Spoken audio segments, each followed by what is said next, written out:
Okay. We should ask. We could have. We could have asked Richard. Sorry. Like, yeah, we asked this is registers. I asked my sister. You do. So, I asked so my wife was in my sister. They do it on Friday at ICW. And you don't do more translation. Translation. So I asked like my wife to ask them. So like nobody said it. So like my wife's acting still she does like so she will do it. Okay, here's the thing. Hamza confirmed because last year he picked up. No, he confirmed for me right now. So he was asking last year on the last one. His dad said no. And there's no shot. He doesn't do connection. So I paid himself. You're lying.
Okay.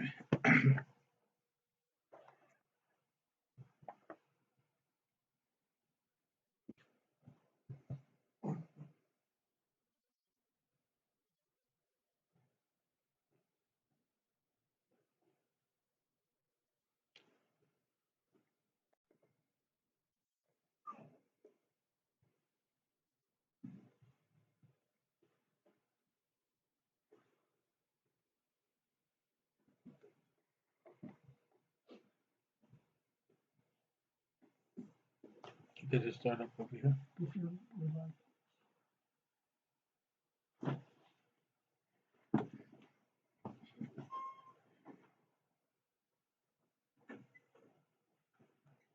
we need this?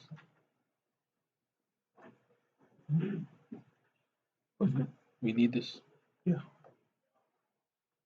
Oh, I had it on.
Okay. Bismillah, alhamdulillah, wassalatu wassalamu ala rasulillah.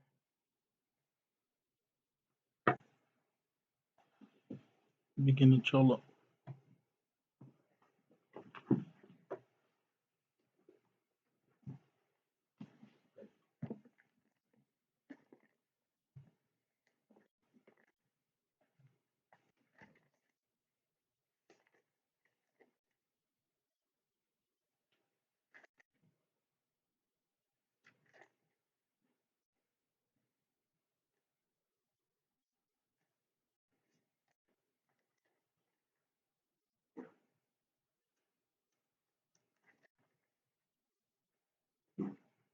Wait till the brother finishes. 10 minutes.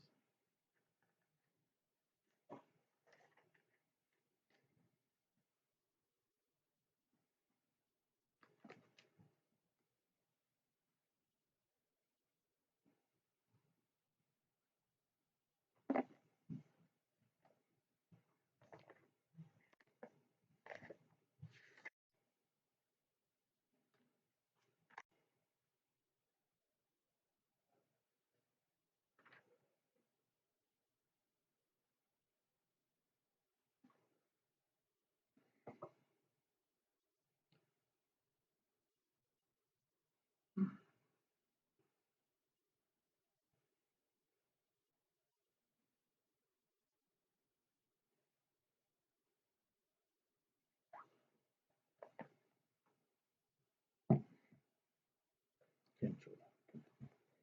Bismillah, alhamdulillah, wassalatu wassalamu ala rasulillah. So last time we met, we kind of were at the end of we were at the end of Surah Al-Alaq, and we had talked about some of the relationships that we find in the Quran between the different surahs. So this is an example of that. The idea of al-munasaba. What is the relationship between two different things? So we have Surah Al-Alaq. It comes firstly in the order of revelation in the Quran. And we looked over that surah a little bit, and we kind of try to talk about the importance of the backgrounds. And one of the most important things is connecting this message in its original inception, and meaning in the original environment that it was in, that it began to be presented to humanity. The Quran itself in the context of Jahiliyyah. And that's what we see. That's what we see, that the Quran is coming and speaking to the reality of Jahiliyyah. And we mentioned that the Prophet Muhammad ﷺ used to go to the cave of Hira, and then from there we begin to see that a new understanding of life is being presented to uh, the people of Mecca. But it's not a new understanding in and of itself, it's an understanding that was lost. And so in Surah Al Mudathir, we began to see another reality. Now is not the revelation coming for the first time, but now we're seeing that the Prophet Muhammad ﷺ is moving from just having a revelation that's directed to him in the command Iqra. The revelation is directed to him initially, but now we're beginning to see that the whole mission of prophethood is beginning to unfold. And there's some things that we have to go over, but I don't want to go over them in this section, which pertain to the issue of prophethood. I want to leave it till we kind of get beyond Surah Al Muzammil, that way we cover some ground. So let's kind of take another type of approach, which is the approach of reading. We pause, that way we get some content to our knowledge. We pause and we reflect on what we're reading upon. So in Surah Al Mudathir, Mulana Maududi rahmatullahi alayhi, he says that this surah takes its name from the word Al Mudathir in the first verse, or the first ayah of the surah itself. But he says this is only a name and is not a title of its subject matter. So, as far as the period of revelation, basically, all of the surah that we're covering are Mecca, but here he goes into a more detailed point. He says that this surah belongs to the earliest period of Mecca. And we were mentioning this before when we were reflecting upon the Tafhim, that one of the unique parts that we can identify to this type of reflection, tafsir type of reflection, is that he connects it to the to seerah, right? And not only to the seerah of the different stages. And he supports that. He says, okay, the first seven ayat of this surah belong to the Meccan period. And then says, even according to some of the scholars of hadith, by which is uh, that which is related Bukhari, Muslim, Tirmidhi, Muslim, Imam Ahmed, etc. The hadith of Jabir bin Abdullah. Right? That hadith indicates that these are the very earliest of ayat of the Quran to be revealed to the Prophet sallallahu alaihi wasallam. But the Ummah almost unanimously agreed that the earliest revelation to the Prophet sallallahu alaihi wasallam consisted of the first five ayat of Surah Al-Alaq. So he's reflecting. He's reflecting on the knowledge, trying to pinpoint when it is that this was revealed, at least in a general sense, in something that gives us some understanding that has support. That's important in Islam because the Muslims, we're two groups now. We're one group that everything is give me hadith with no reflection. And then we're the other group where everybody is just coming with whatever idea that they have. Right? So here it's showing that that's not going to work. Yeah, there's a reflection on the Quran. Sometimes he says, you can tell that this is Mecca from when you look at the ayat of the Quran, it gives you the meaning that's related to that context of Mecca. It gives you meaning that is talking about who Allah is, it's talking about the creation, it's talking about the people of the past, it's talking about the akhirah. All of those things, as far as themes are concerned, are themes that come up in the Meccan period. And they come up to build up and give us a foundation in our understanding of the deen. Right? That's extremely important. One of the things is that when we study the Quran soundly and systematically, we begin to have the ability to relate to all of the Muslim community. Because this is prior to my Imam says this and my Imam says that, and we have to have that to a certain extent. But in the Ummah right now, we have those who say, well, Aqidah, should be philosophically rooted. And we have those who say, no, Aqidah should be Quran and Sunnah, ayat of the Quran and Hadith. So sometimes they clash with each other.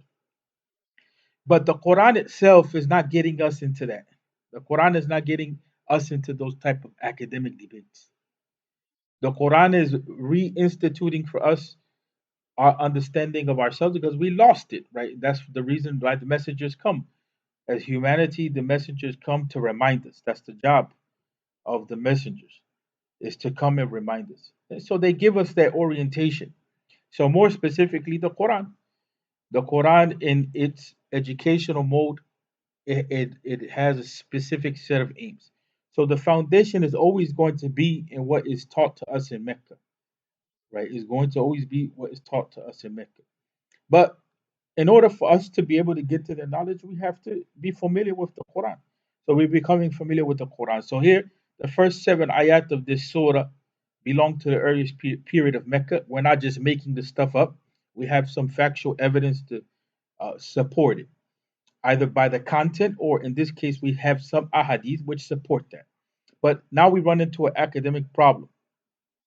The academic problem that we run into is that, but the Muslim Ummah almost unanimously agreed that the first or that the earliest revelation to the Holy Prophet ﷺ consisted of the first five ayat of Surah Al-Alaq.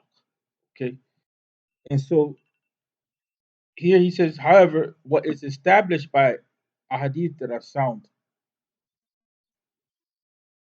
is that after this first revelation, no revelation came down. No revelation came down. This is in the top section. No revelation came down to the Prophet ﷺ for quite some time. Then it was resumed, right? And then when it was resumed, the revelation began once again after the period of time of the break. It started with the themes that we find in Surah Al-Muddathir. And Imam al-Zuhri, rahmatullahi alayh, he gave some details to it. And that's how we build our case. That's how we build our understanding. How so? We have to have some knowledge of history. We have to have some knowledge of a hadith. We have to have some knowledge of what the ulama have said. We have to have some knowledge of how the Quran itself works. This is what Mulana Maududi is doing. He knows that the Quran is divided into the Meccan and the Medinan, and he knows that the Sirah relates to that. And he knows that the Sirah by itself is not enough to be able to determine something, so he brings up a hadith. So right now he's supporting that. So he's quoting from Imam al-Zuhri, who was given the following details with the regard of how the Quran descended. Revelation to the Holy Prophet ﷺ remained suspended for quite some time. And it was such a period of deep grief and distress for him that he started going early to the tops of the mountains to throw himself down from them. But whenever he stood on the edge of a peak, Jibreel alayhi salatu wasalam would appear and tell him that he was Allah's prophet. This would console him and restore to him full peace of mind. Imam ibn Jarir al-Tabari related that.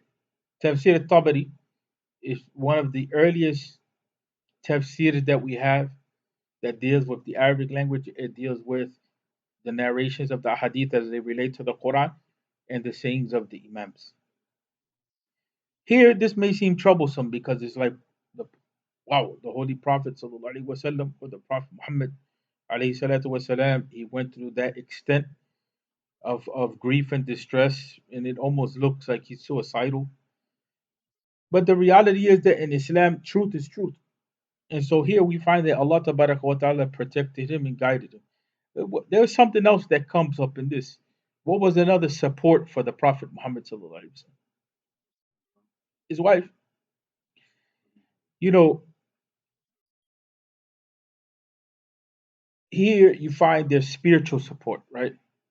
This is from the side of Allah Tabaraka wa Ta'ala, uh, protecting the Prophet and protecting the message and giving him relief. But do you ever see that the Prophet Muhammad sallallahu alaihi wasallam operated by himself in the beginning of the da'wah, from what you know?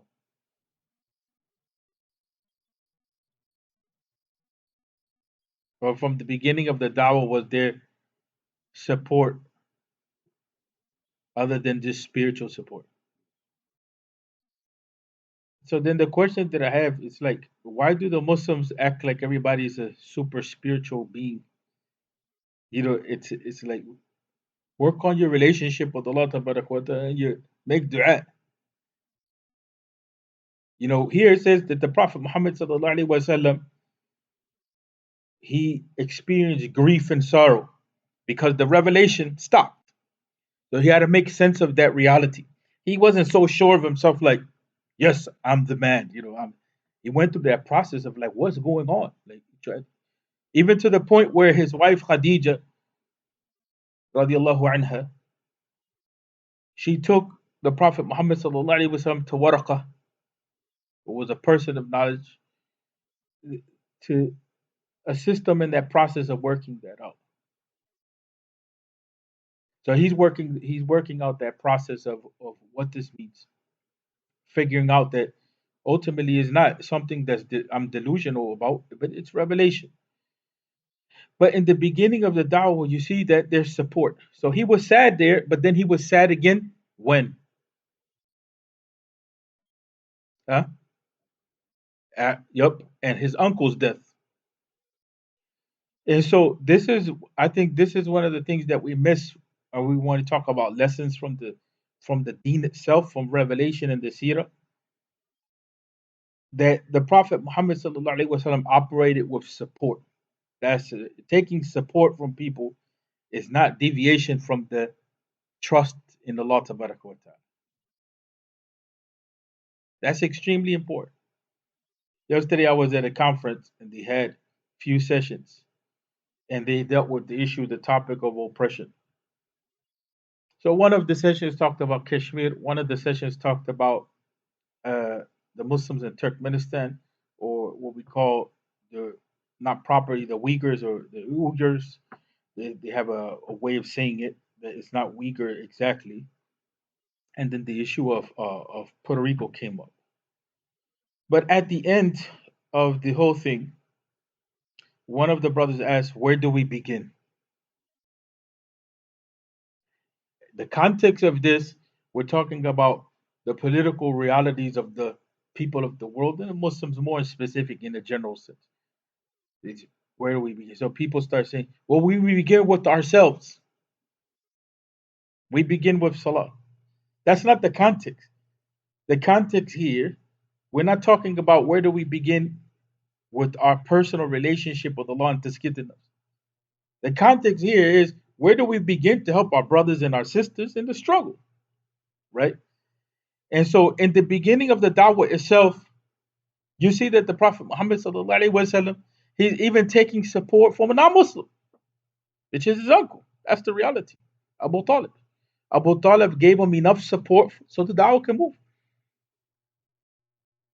His wife gave him enough support internally so that he can move. Of course, everything is coming from Allah wa ta'ala ultimately, but we have to also take the asbab. And so we have to know, support is important. Support is important. Even the Prophet Muhammad sallallahu alaihi wasallam, when he went to the cave of Hira in the beginning of the dawah, he took food from his family. His family understood what was going on. That he went to the cave of Hira and he struggled, out. He struggled that situation out. Then the revelation begins, and then from there he gets affirmation from his wife, internal family, from his uncle, and then from there he has a jama of people. So we have to break from this idea of just go work on your heart. Just go work on your salah. Sometimes people's hearts and salah is broken because they're not finding the support around, and we shouldn't tell them that they have a deficiency in iman. Because it may not be the case that they have a deficiency in iman. They may be extremely frustrated, right? Extremely frustrated. Or they may be going through issues, trying to figure out issues. But that's a side note. But I wanted to make sure that we have to get beyond this. We're being trained right now from a lot of different directions, politically, culturally, and unfortunately, even some people from the minbar to think like individuals. And the economy is like that. The economy, the neoliberal economy, puts the individual as the center of attention. Everybody in your family is an economic unit.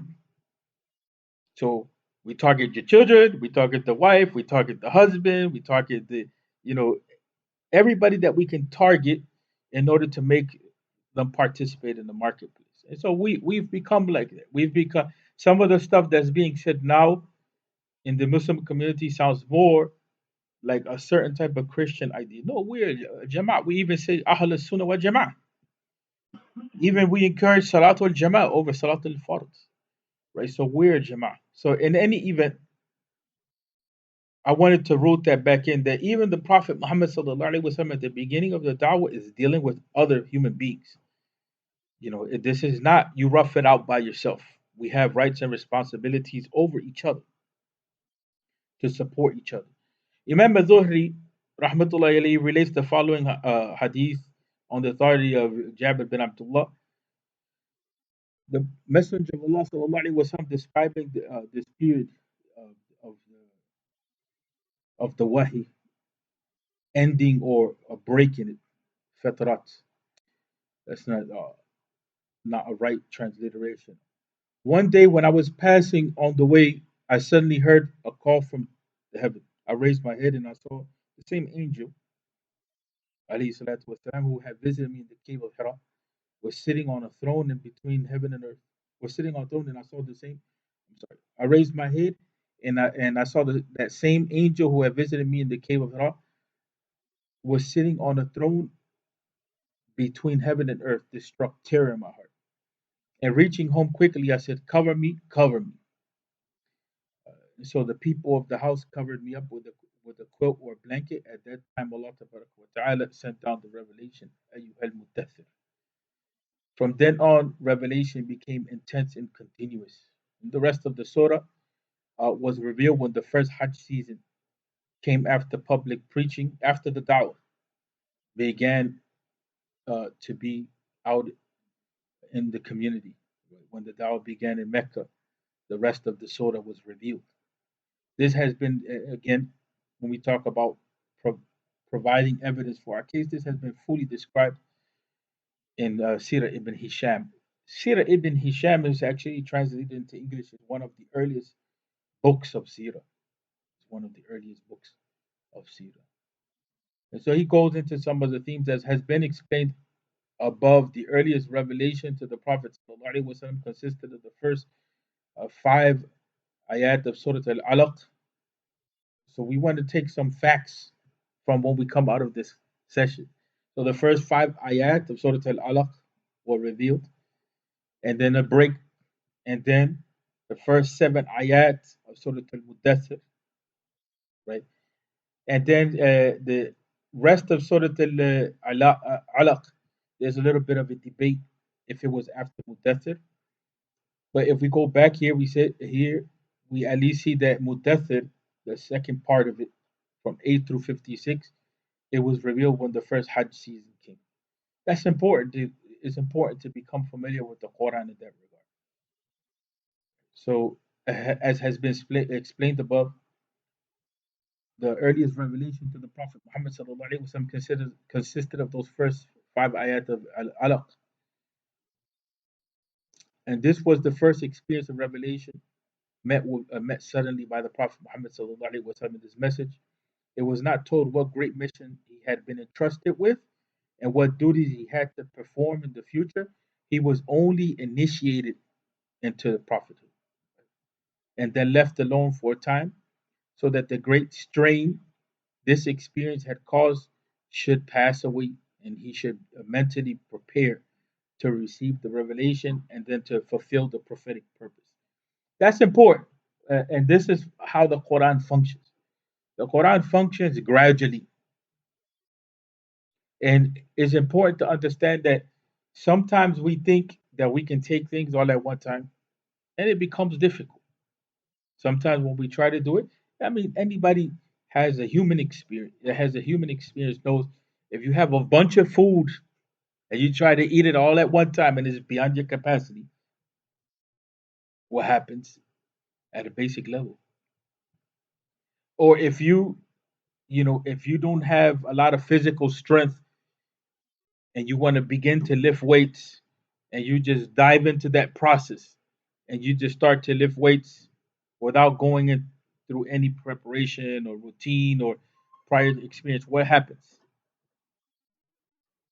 You can hurt yourself in the process. And ad-dinu mateen is the same thing with the deen. That the deen is extremely firm. Is it can overwhelm us, and sometimes we forget that process. It's an educational point. That's why the scholars loved in the past to educate children from the earliest age. And Imam al-Ghazali, rahmatullahi alayhi, one of the things that he had emphasized is for children not to have a lot of negative experiences early on in their lives. So they wouldn't be exposed to that negativity. So that positivity that's there from good experiences, it helps them develop healthy emotions. Hey, today we call that, not being exposed to maybe traumatic experiences or things that may mimic that. Things that may mimic that. But they loved that because they saw that early on, if you prepare the children from an early age, step by step, then by the time they come into 15 years old, 14, 13, they have a level of maturity and understanding about life, right? That now they can be part of the community at a different level. We have to realize a lot of the imams at 15 years old, they were giving fatwa.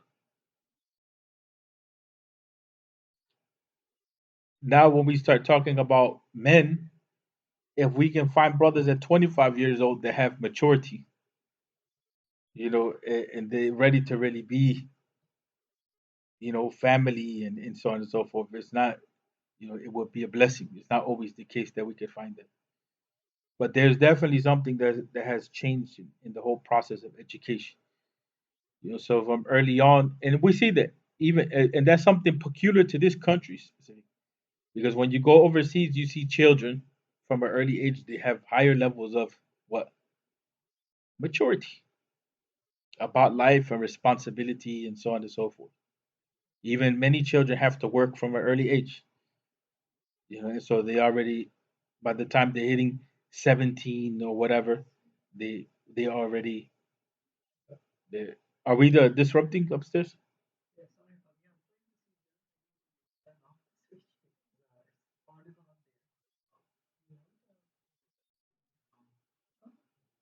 I think it may be this. I don't know why they.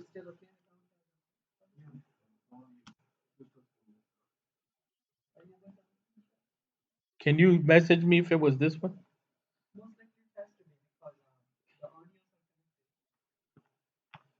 Okay. This one? Okay. So if there's a just message me, inshallah. If please. Sorry about that.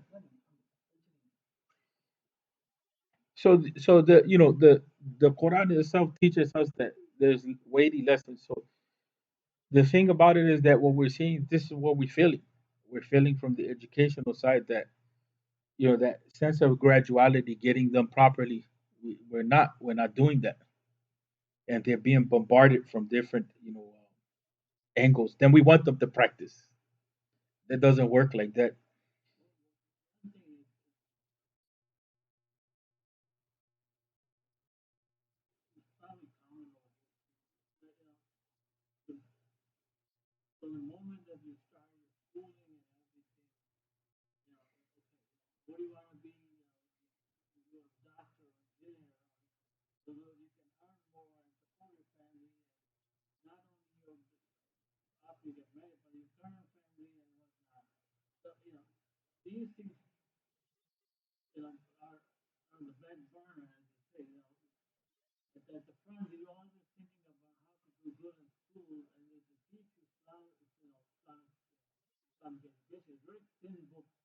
Yeah, yeah.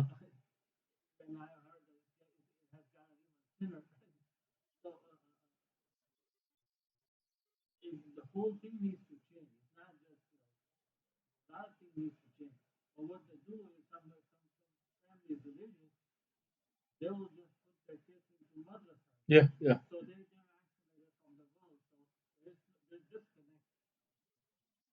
There's no doubt that people like to critique, but Malaysia, they try to create a balance. Singapore too, they try to create some sort of balance. You know, and that's the reality. Even in Medina, when Medina was founded, that was the whole idea. That there was a realization that at a certain point, is not enough to just hold on. There's too many external challenges. So part of the whole idea of going to another space was to be able to have more decision making power over what influences our lives. That's very real.